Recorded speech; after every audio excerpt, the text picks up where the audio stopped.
So thank you for inviting me. I suppose just by way of bringing it down, bringing the expectation down a little, I was one of many clinicians and members of the community of the retreats. For 22 years, I started in 1996. Some had been there longer than me. Some knew more about the history of the retreat than I did, and may be better speakers on the subject than me. But I hope I can give you a flavour of some of the work that we did and the way in which we thought about the work.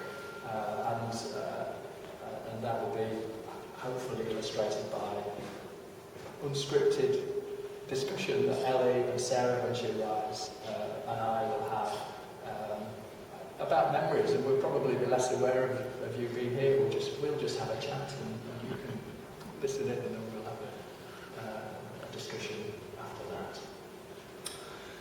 I will try and whip through the older history of the retreats. The obsessional in me thought I can't really not say anything about the very beginnings of the retreat, but I mustn't get too stuck on that era because that's not the focus, really. But so thanks to everybody along the way. It's lovely to see some of my former colleagues here as well. It's slightly daunting, but great. And it's if you haven't already realised, one way of managing anxiety is to connect with people. So if you're ever anxious about giving talks, just focus on the connection with people that you know and that matter, worse than others. And there's a lot about the way in which the retreat actually started from basic principles. It was about relationships. And they, as you'll see, they tried various approaches, kind of technologies over the years, and we were no exception to that. We tried our own kind of psychotherapy technologies. But essentially we always believed that it was the real power, the therapeutic ingredient was the relationship. And reassuringly, there are some major meta-analytic studies that found that cutting through it, the main ingredient is the therapeutic relationship.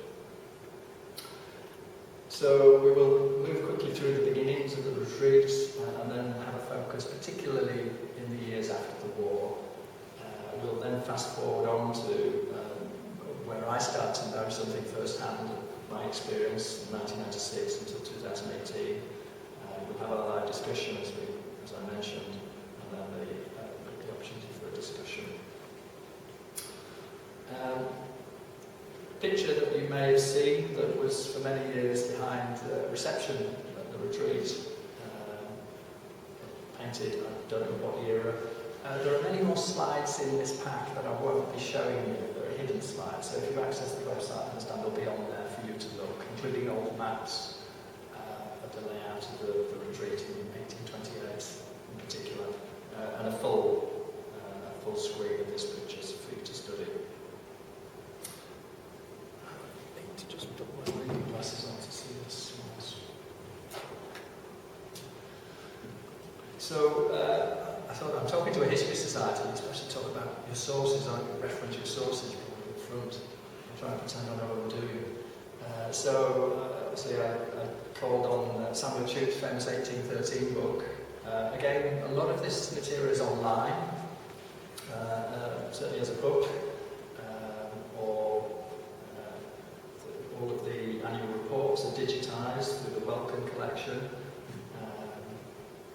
There are other documents and books if you're fortunate to be able to access them, and Bigby's Madness, Morality and Medicine. I was saying to Ellie, I discovered after I started at the retreat I'd had this book for about 10 years. I've never read it.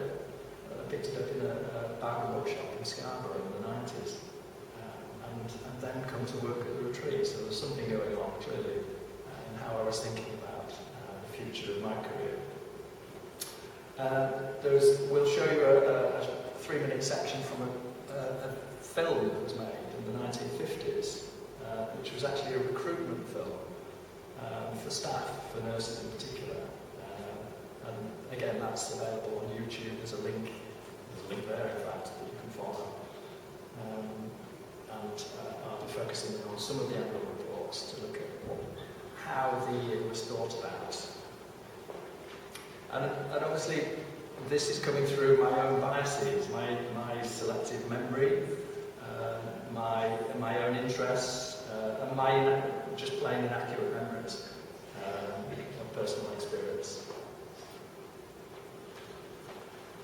So, whipping through the early history, as important as it is. You may know this, William Tuke, the founder of the retreat, again with many others alongside him. He was an apprentice at the age of 14 in his aunt's wholesale tea business, and when his aunt died, he inherited that in 1746. His first tea and grocery premises opened in the centre of York in 1752. I think there's now a Pizza Hut there, which is not quite the same thing, is it? But he was known among his peers to possess an uncommon degree of firmness of mind, which may have, I think, was noted upon to have certainly helped persevere through the difficulties. And the retreat in the early days, for many, many years, had serious financial difficulties. It didn't break even for a good 20 years. So it was subsidised by the Friends and by all sorts of means of supporting it. But the original story being that a Quaker, Hannah Mills, died very shortly after being admitted to the York Asylum, which became Bootham Park, in 1790. And the York Friends overseers were not allowed to visit her. And there was great suspicion about the conditions for the mentally ill of the day. So the famous quote from daughter Anne Tuke, "Father, why cannot we have an institution for such persons within our own society?" And that seems to have sown a seed for William and his son Henry. But another quote, "Thee have many wonderful children of thy brain, dear William, but this one surely like to be an idiot," said his second wife Esther. I couldn't find, people may know, perhaps say later, who gave this quote, a description of the retreat as a quiet haven in which the shattered bark might find the means of reparation or of safety.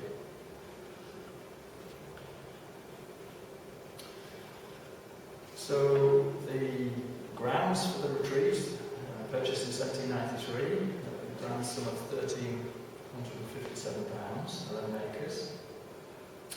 The name was given by Mary, son of his wife of Henry, who helped William a great deal in the early days establish the retreat. And various clever financial ways of raising the funds, subscriptions, donations, life annuities, with a 5% interest rate, which sounds remarkably high, doesn't it, these days? And that gave benefits for nominating patients from the area. Or you could nominate a patient yourself if you were concerned about somebody that would get preferential lower admission rates. I won't go through these maps. These are things that you can have a look at later, but a beautiful old document that I have, and I presume is online, through the Borthwick archive. It's extensive on the retreat. Again, the links are in the presentation for you to access them. But old maps in this book, the present state of the retreat in 1828, including where the original burial grounds are, that precede the one that's more clearly marked now. But let's flip to the war period. Just some scenes of York during and at the end of September 1945, when at the end of the Second World War. But York was heavily bombed, of course. The scenes of the York station being devastated, and trains being mangled upside down. So York had been through, like the whole country, in fact, the world, had been through serious troubled times. And was reflected on by Arthur Poole in the annual reports. At this stage there was only one annual report. There became two, one from the physician superintendent and one from the committee of management. So immediately post-war, 1946, reflecting on the year that had preceded it, there had been 226 patients at the beginning of 1946. About the same number of patients when I started in 1996, but it diminished over the years. They refer to psychoanalysis, gets a small mention as a kind of psychotherapy. Obviously, psychoanalysis, obviously you may know, psychoanalysis has been around since Freud's day. Was still actively being practiced, but it didn't gather much momentum at the retreat. It was referred to as slow and intensive. There had been a number of failures, particularly among delinquents, apparently. They were favouring, I was surprised to see, ECT, electroconvulsive therapy, applying electric shocks to the brain. Something that we don't hear about now, insulin coma treatment, so artificially producing a coma through low blood sugar level and then reversing it. And that was thought to have therapeutic benefits. Prefrontal lobotomies, so there was a visiting, some of these things I was quite surprised to learn. I'd heard about them, but I think the retreat was, in that time, trying to find ways of working with people who had severe mental health problems. It would obviously be influenced by the means of the day. There was a visiting neurosurgeon, apparently, who over the years, I'd like to see that the number of these procedures diminished. By the time we get to 1952, there were only 1 or 2 taking place. But forms of brain surgery taking place, prefrontal lobotomies, 11 of them in 1946. An extensive X-ray department, 168 taking place. Other things that mentioned about it was the 150th anniversary of the retreat. Trees were planted. People may know where some of these are. A tulip tree, representing the American Friends, planted by the tennis courts, and Anthony Chu planted a tulip tree. So that was a cherry tree. Planted a tulip tree on the west end of the lodge front. Again, I think it's online and digitised, but a lovely little booklet written by L.A.G. Strong, Turning Light Through the Cloud. I've got a physical copy of it if anybody wants to look at it. Visited and spent, I think, a week or 2 staying in the retreat, and then wrote his reflections about it in glowing terms, including the stories of some of the patients who were there at the time. One of whom, I won't read it out to you, but it's quite sad to read because it's, in the spirit of openness, it's not one of the treatment successes, but a young man from the war who was, it sounds like he was listening to the radars on the ship, and there's very little detail. They think the ship was torpedoed, and then he became psychiatrically unwell when he was back home. He became unpredictable, he became delusional, he was seeing things, hearing things, responding unpredictably. These days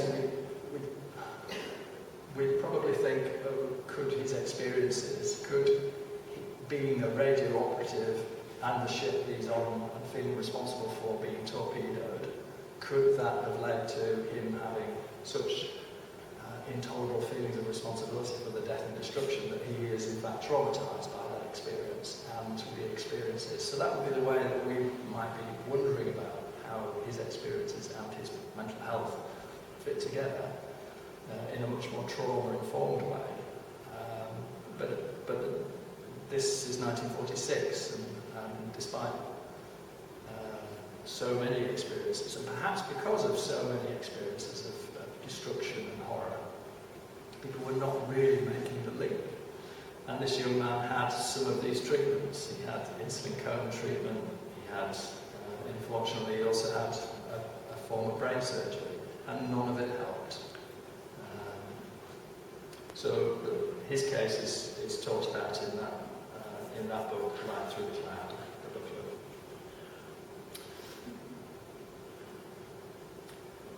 In the following year, there were in fact during that year 309 admissions, and one of the issues that then goes across the next decade starts to show itself. There's a real strain. The retreat is doing very well. It's financially very sound at this stage. It's got a lot of admissions every year. In fact, it keeps increasing. It's a record every year from the 1940s, 45, 46, up to 50. But it's proving a real strain on depleted nursing staff and the medical staff. But the nursing staff is a particular concern. You may know that the retreat had its own mental nursing school, very established, 3 years, accredited with the General Nursing Council. It also combined nursing and OT. It's actually the home of British occupational therapy, the retreat. So it had a 4-year course. But despite this, there were very few people who were willing to train as nurses post-war to take up posts.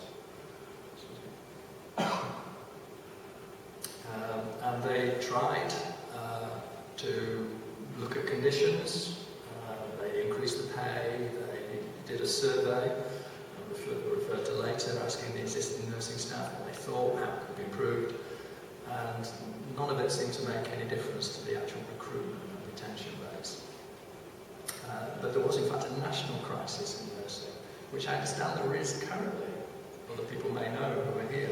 But I was at an actual meeting in London on Thursday, at the British Psychological Society headquarters, and hearing about from other colleagues about the national shortage of nursing, particularly mental health at the moment, after the pandemic.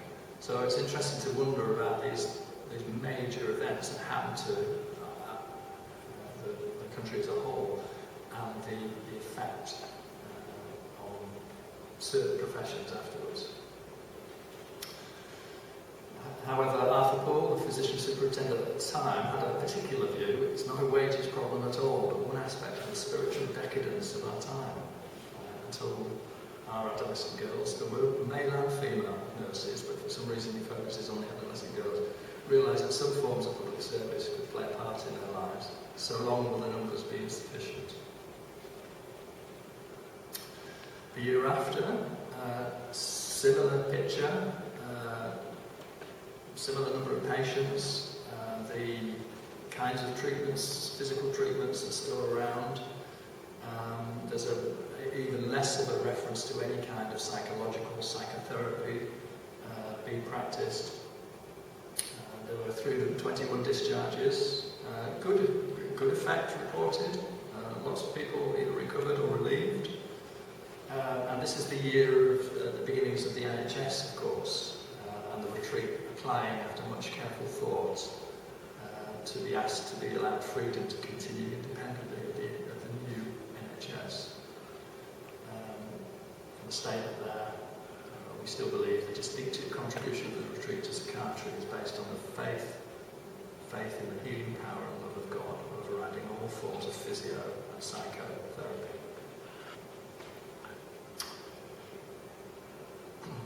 There were other interesting things reported. An annual sports event.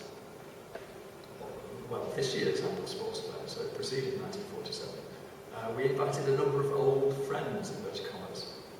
Such a success that the former patients, the old friends, pressed us to invite them each year. Not only were we glad to see so many come to renew old acquaintance, but it was a real encouragement to new patients to meet those who recovered and had so warm a regard for the hospital. So a lovely example of this, the kind of social aspects and relational aspect of the retreats, which doesn't get such. It's it's not thoroughly modern in the terms of its day, the insulin coma therapies and the electroconvulsive therapy. But actually it became thoroughly modern much later. So the retreat, of course, just from basic principles, was onto something. The relational aspect and the hope that can come from people hearing each other's stories. And we actually built that into Acorn, as you may hear about later, without realising there'd been such annual sports days.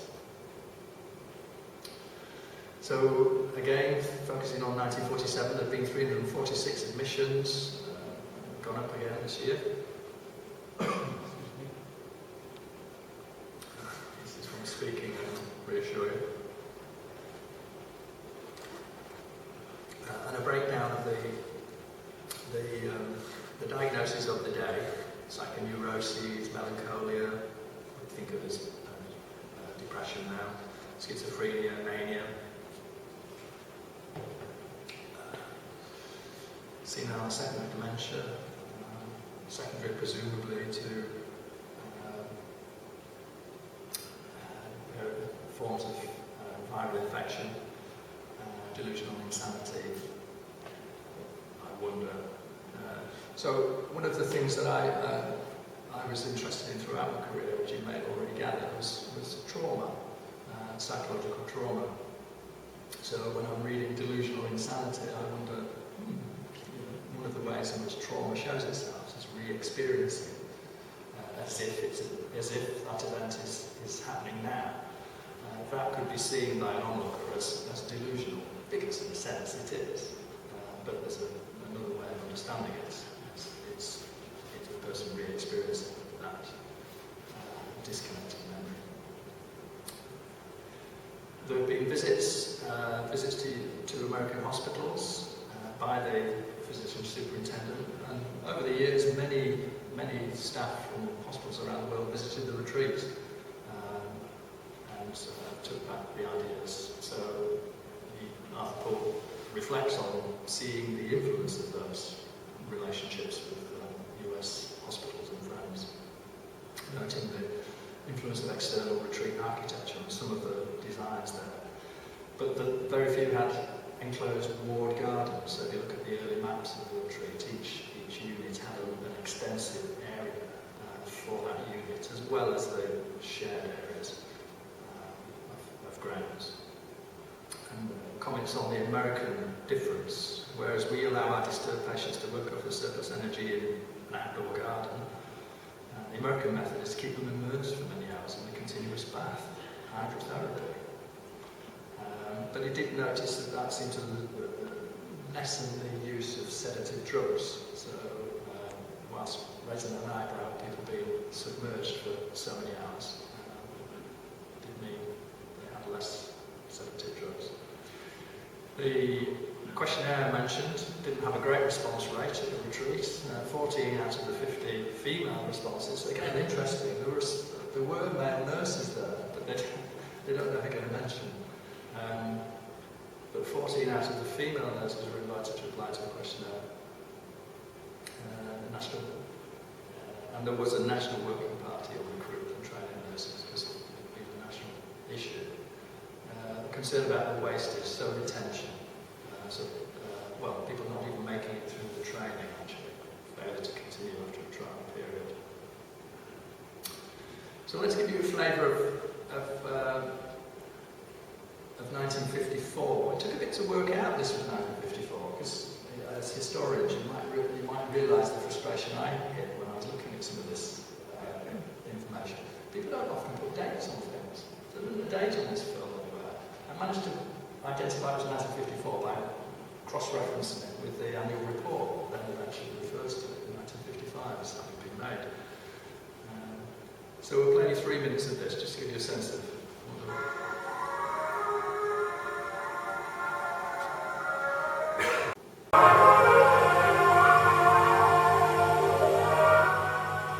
Though it's tennis they're watching, this spectator is interested in something quite different. The retreat can at any rate boast one quite unusual amenity for the staff.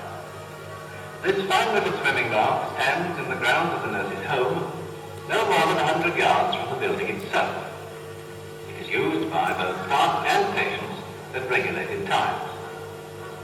There are two dances, staff dances and dances when nurses, visitors and patients join in very friendly informality.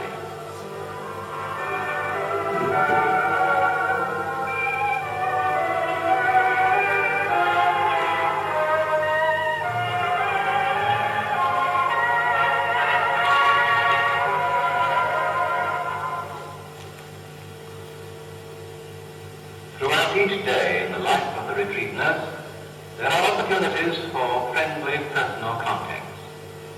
They are a vital and calculated part of the treatment of the mentally sick. Many of the patients are people who have lost their grip on life, lost all sense of security. They are alone, shut up within themselves, a prey to all the anxieties and fears that other people are able to keep at a distance.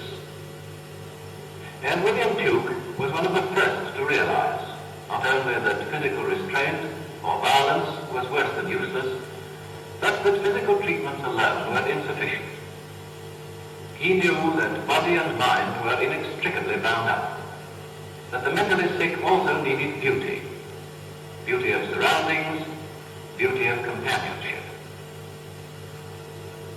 Since the hospital is concerned with the whole personality of its patients, frequent staff meetings are held when doctors, therapists and nurses can share their experiences and findings. To these meetings, Kathleen can bring experiences that may be of great value. Observations of patients' behavior, scraps of conversation, confidences shared during treatment periods or leisure times. Nothing is left out. The discussion may begin with a report from the radiologist, but nothing can be considered in isolation. Everyone must remember they are not dealing with cases, but with people. Work of this kind, as Kathleen knew before she began, makes pretty heavy demands on the mental and spiritual energy of the staff. And the basis on which William Tuke's many activities were built was an unshakable religious faith. It was a recognition of the Christian obligation to care for those in need, the recognition of the sanctity of human personality, of the fact that all men were of equal value in the sight of God, and all somehow were bound up in the suffering of any one.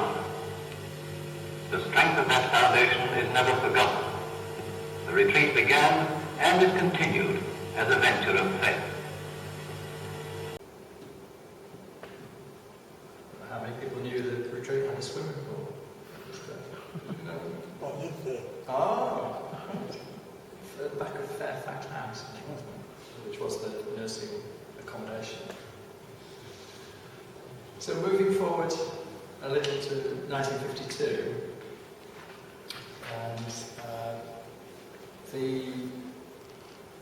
interestingly, the film that we've just seen is, say, 1954. By 1955, in the annual report, it's saying that the numbers, the recruiting problem is less of an issue nationally. It doesn't seem to have been due to the great efforts in the film that they made. It just seemed to have improved.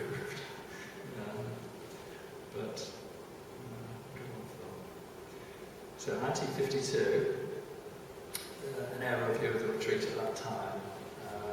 Obviously the new queen succeeded the father in February, and then was formally crowned in 1953.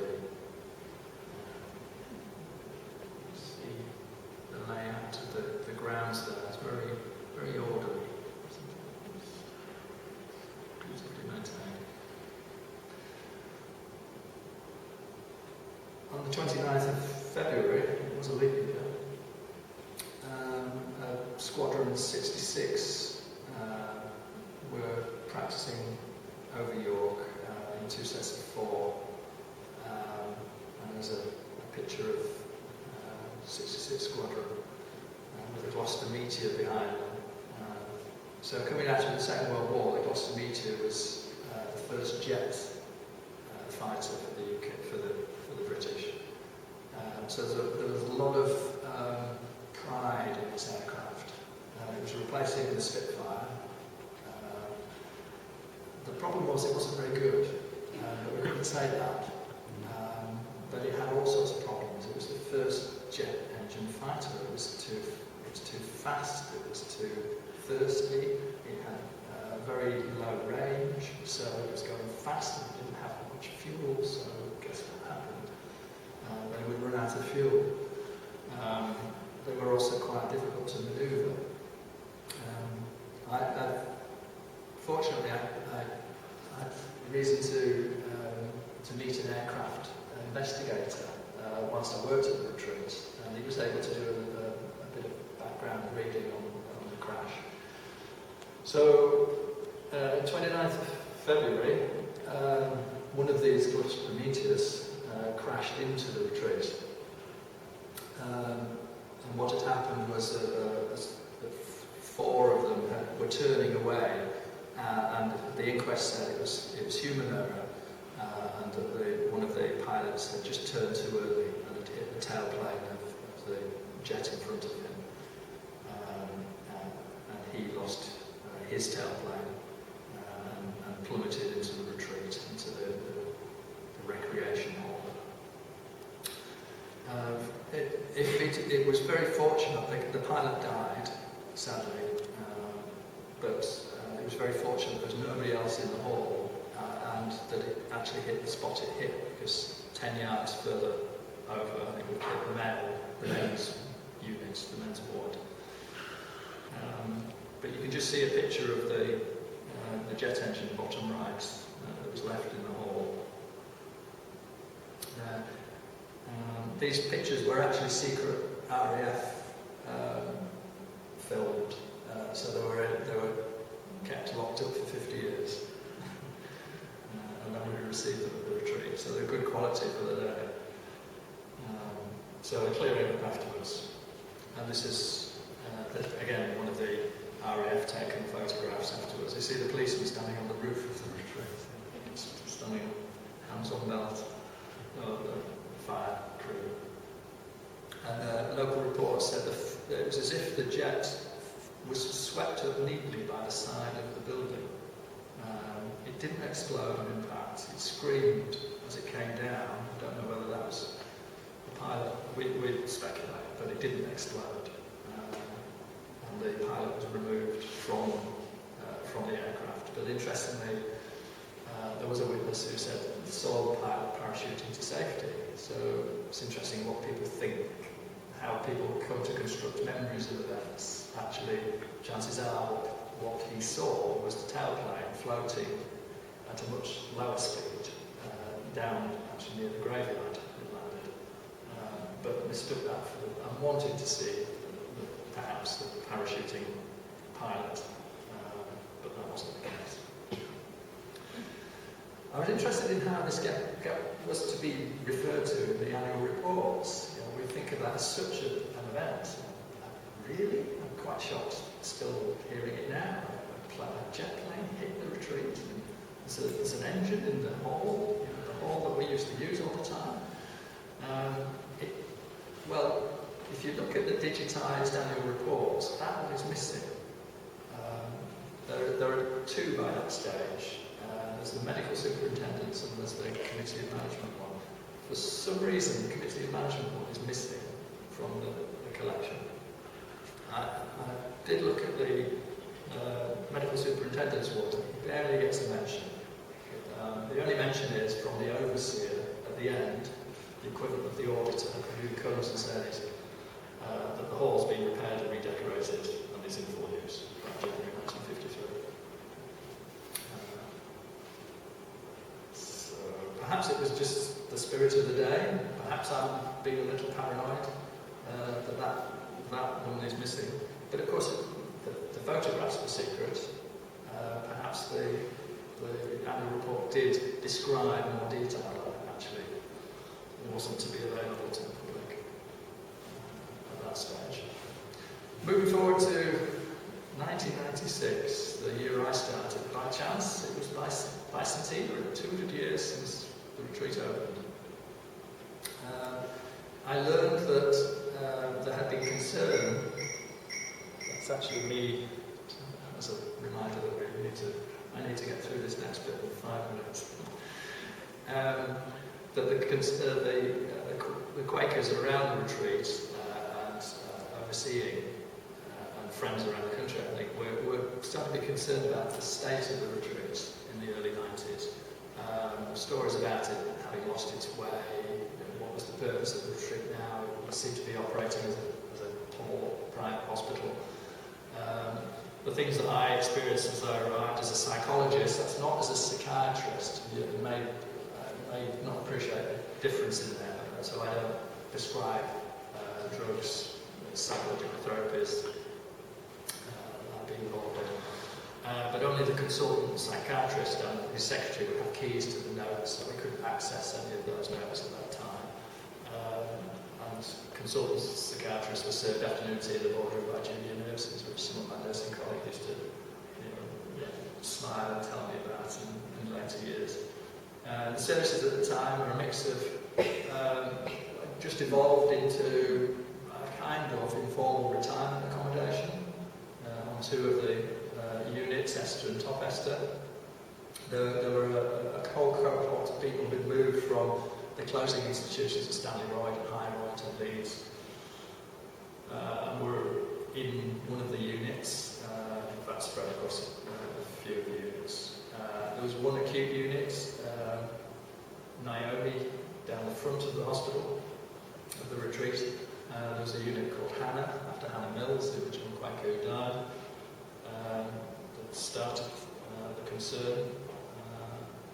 So they looked after people with psychosis, and there was an outpatient service, shoot centre.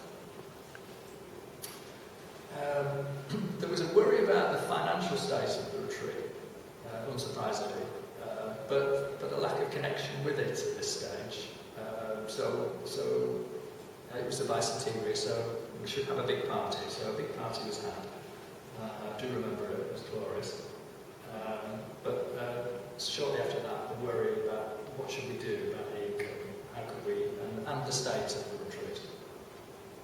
So that led to a model of having specialist services. So we're trying to get back to offering something in addition to the NHS, not just trying to duplicate it. So having some specialist services that the NHS would refer into for people who had difficulties that were outstripping the capacity of the NHS to be able to respond to their needs. So we had specialist adult services and the beginning of this programme that became the ACORN programme. Something around 1999. And I remember working into Naomi at that time, and we were as a team really struggling with, there were people who were self-harming, and it was quite a common problem that people had, or a way of managing distress. And we really didn't know what to do. So we looked about and thought about how we might work, and there were particular kinds of therapies that were coming into being at that time, and a real shift in thinking about what had been known as people with personality disorders. And originally thought that this was untreatable, it seemed to be a statement that was around.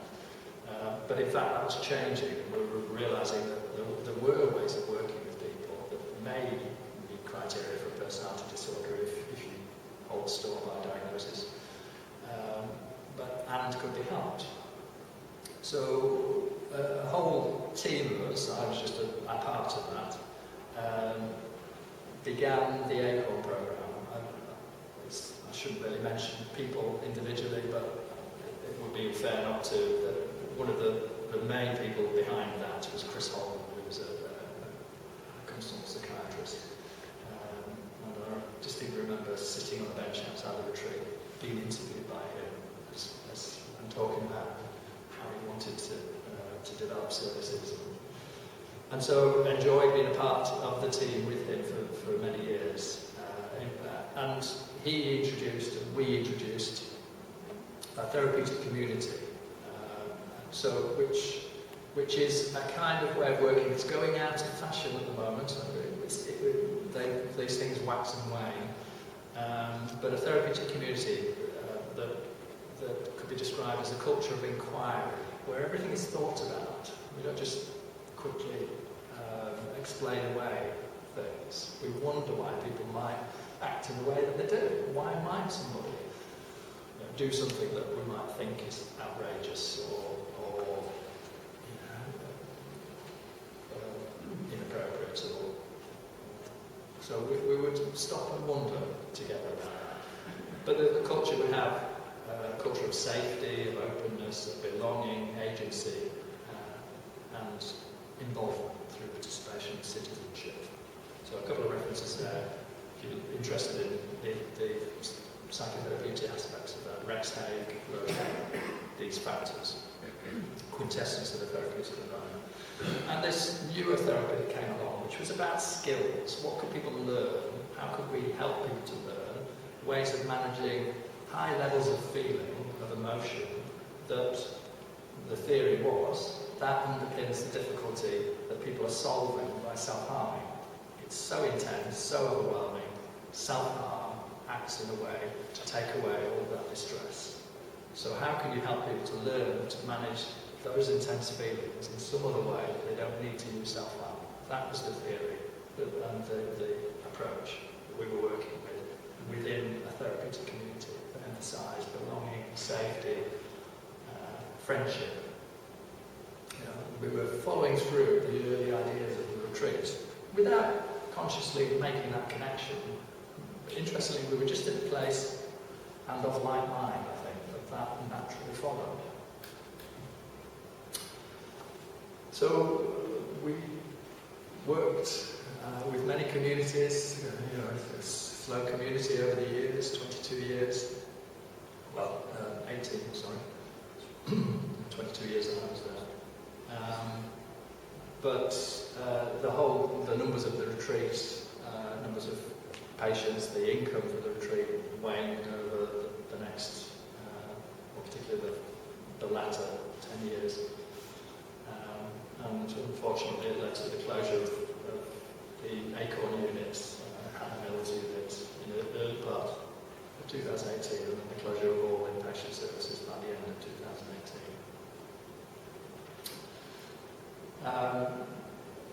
The Oracle, which I know some people here were heavily involved with and edited, so a very helpful magazine that was a place for poetry, for a love of nature, for stories and sharing. And there's an account of, again, a biased account, my own, of Acorn, in one of the late editions of that again you can read if you want to look at the slides later. That brings us to thinking about Acorn differences.